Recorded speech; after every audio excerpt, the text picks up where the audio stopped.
GL versus EJ Power, prediksyon ng mga MC at ni Enigma ngayong Vuelta Balentong 11.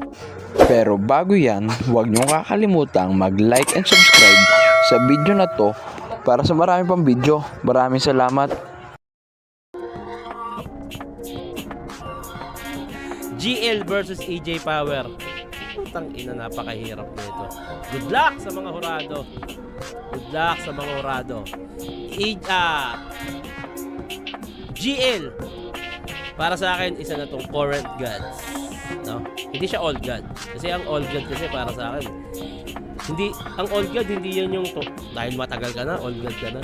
Kailangan meron kang tumatak na eksena o meron kang sarili mong style.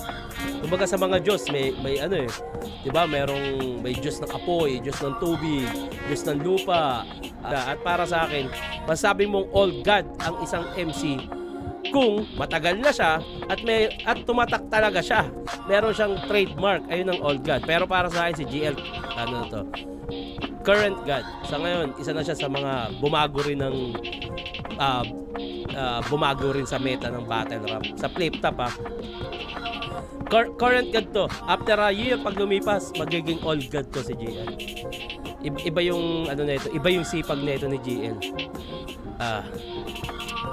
Paano ba to? Putang ina nyo, wag na nga kayong maglaban. Siyempre makakalaban niya EJ Power. Putang ina, eto na. Si EJ, tang ina, ewan ko anong nangyari dito. Pumunta lang ng Amerika, putang ina, lumakas ng gusto eh. Balita ko ano daw to militar sa ibang bansa. Putang ina.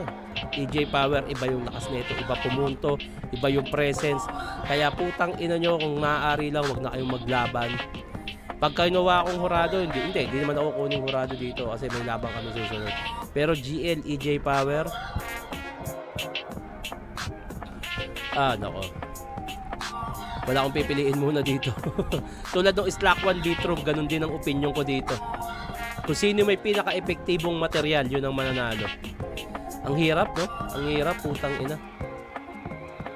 Ay, nako, bahala kayo. Kung pwede nga lang, wag na kayong maglaban, tangina nyo. Wag na kayong maglaban, tangina nyo.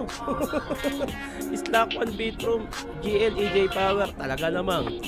Vuelta Balentong talaga mangyari dito, putya. Ito, isa pa sa pinakamahirap na pilian, GL versus EJ Power. EJ Power, sobrang lakas niya dun kay Romano. GL naman, tangina laging malakas. Laban niya kay Sur na naging controversial nga dahil sa pamimisikal ni Sur. Feeling ko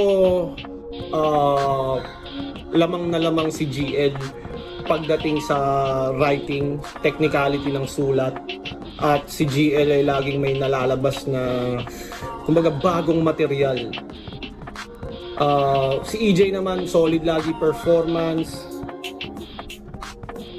may crowd control, technical din, jokes, pero feeling ko GL ang mananalo.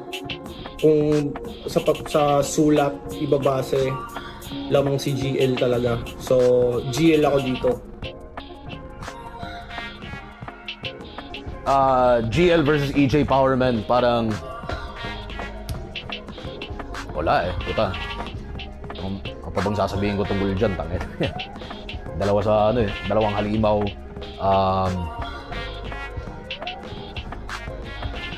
Hirap. Tanga na, paano ba? Parang laging may bago si GL, lagi ring may bago si EJ.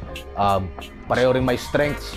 Pero kung ano man yung hindi strengths nila, kayang-kaya rin nilang ipakita na kayang-kaya nilang biglang maglabas ng ganung baraha na na kala nyo hindi ako technical, boom, technical. Kala nyo hindi ako nakakatawa, boom, ganito.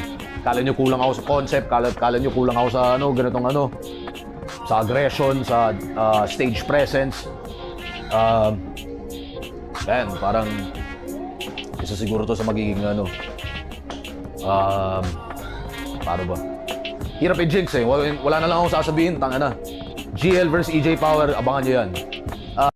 Kayo mga tol, ano masasabi nyo? Paki-comment below naman mga opinion nyo. At huwag nyo kakalimutan mag-subscribe at mag-hit ng notification bell para sa maraming video. Maraming salamat!